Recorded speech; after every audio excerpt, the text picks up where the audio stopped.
نظر لگ جانا سچ ہے، حق ہے، نظر لگ جاتی ہے۔ حدیث مبارکہ سے ثابت ہے، قرآن کریم سے بھی ثابت ہے کہ نظر بد لگ جاتی ہے۔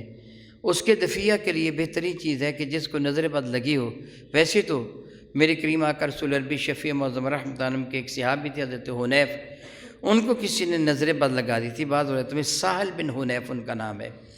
ان کو کسی نے نظر بد لگا دی تھی تو حضور نے اس کو حکم دیا تھا نظر بد لگانے والے کو، یعنی ایسے ہوا تھا کہ وہ غسل کرنے کے لیے انہوں نے تہمد باندھا اور اپنا قمیض اتارا، تو ایک شخص کہنے لگا واہ کتنا خوبصورت ہے، اتنی خوبصورت تو عورتیں بھی نہیں ہوتی، اس کو واقعی خوبصورت ہے۔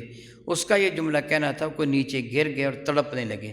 ان کو بارگاہ رسالت باب میں پیش کیا گیا سہل بن حنیف کو، تو حضور نے فرمایا تم ایک اپنے بھائی کو کیوں ہلاک کرتے ہو؟ اگر تمہیں کوئی چیز اچھی لگے تو ماشاء اللہ کہہ دیا کرو، لا حول ولا قوت الا پڑھ لیا کرو، تاکہ شیطان کی شرارت اس شخص کے لیے کارگر نہ ہو سکے۔ حضور نے فرمایا اس کو لے کے اور جس نے نظر بد لگائی اسے لایا گیا، اسے حکم دیا کہ طہارت اور وضو کر، اسے طہارت بھی کی، وضو بھی کیا، وہ پانی ایک جگہ جمع کیا گیا۔ میری کریم نے فرمایا اس کے اوپر ڈھال دو، وہ پانی ان کے اوپر ڈالا گیا تو اسی وقت وہ صحت یاب ہو گئے۔